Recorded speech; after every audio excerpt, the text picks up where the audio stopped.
Selamat pagi anak-anak kelas 3. Selanjutnya kita akan melanjutkan pembelajaran kita di bab yang ke-13 tentang mengasihi teman.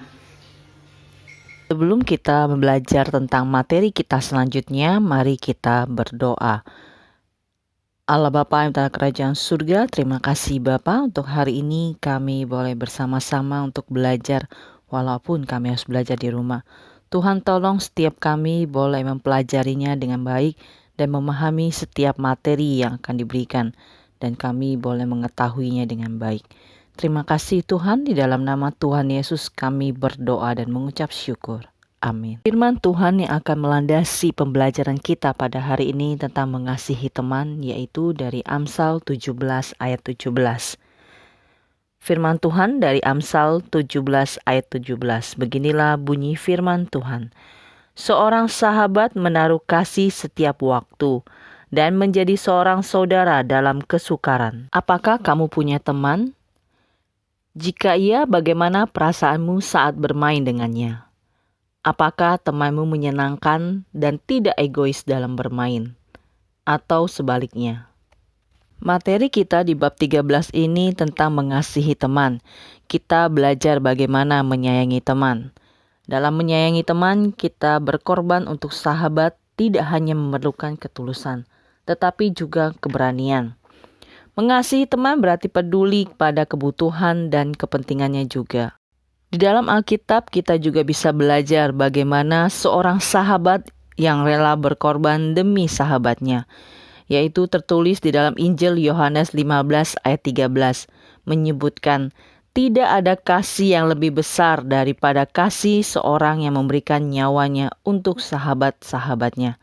Ayat ini merupakan salah satu ajaran Tuhan Yesus kepada para murid. Maksud dari ajaran Tuhan Yesus kepada para muridnya adalah agar mereka saling mengasihi. Nasihat itu tidak hanya berlaku bagi para murid saat itu, akan tetapi juga bagi kita yang hidup berdampingan dengan sesama hingga hari ini. Sebab Tuhan telah menciptakan segala sesuatu dengan baik adanya. Allah menaruh rasa iba, simpati, empati, sayang dan kasih dalam hati manusia. Hal ini sejatinya juga dapat membuat manusia saling mengasihi. Pengajaran yang Tuhan Yesus sampaikan kepada para murid tentang saling mengasihi dilatar belakangi oleh apa yang telah ia lakukan. Bukti nyata dari kasih yang ia berikan kepada umatnya adalah melalui pengorbanan di atas kayu salib. Kasih yang Tuhan berikan kepada kita ialah kasih agape, artinya kasih tanpa menuntut balas. Selanjutnya yaitu mengasihi teman seperti diri sendiri.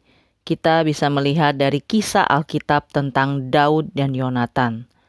Daud adalah seorang gembala, anak bungsu Isai dari Efrata di Bethlehem, suku Yehuda. Ia seorang gembala dan satu-satunya orang Israel yang berhasil mengalahkan Goliat. Daud berteman baik dengan Yonatan, anak Raja Saul. Pertemanan mereka sangat erat. Yonatan sangat mengasihi Daud seperti ia mengasihi dirinya sendiri. Tertulis di dalam 1 Samuel 18 ayat 1 hingga yang kelima. Kemenangan Daud atas Goliat menjadi pokok pembicaraan di seluruh Israel.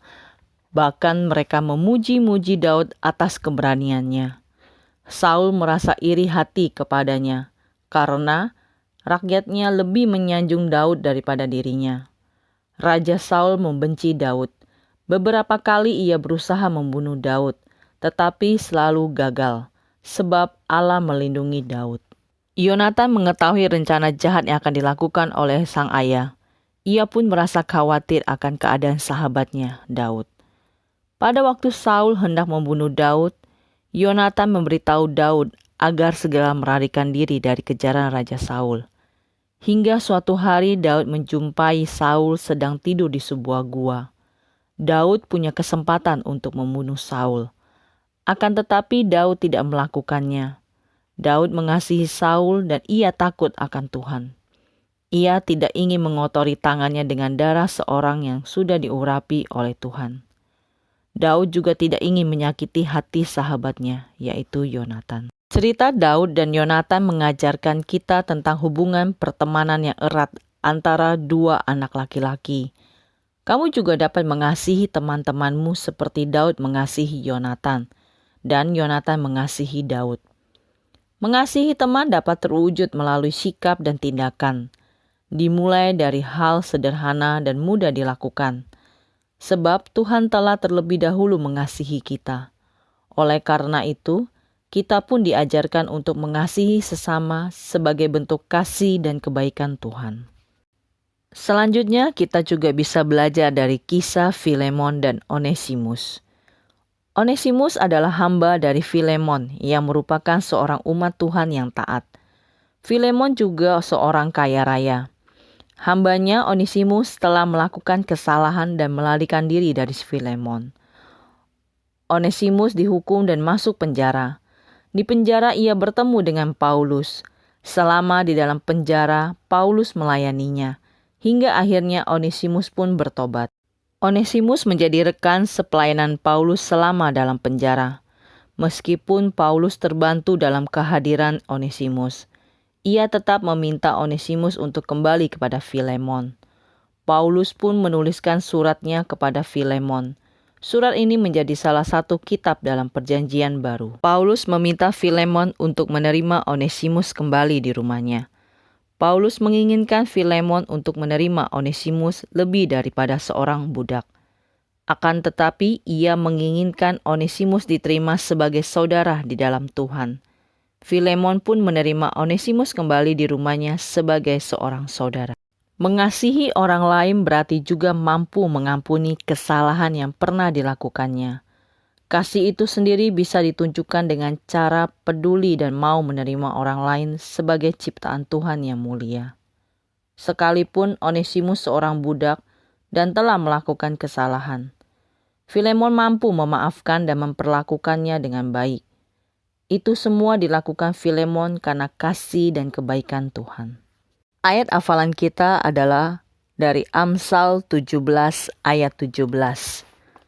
Seorang sahabat menaruh kasih setiap waktu dan menjadi seorang saudara dalam kesukaran.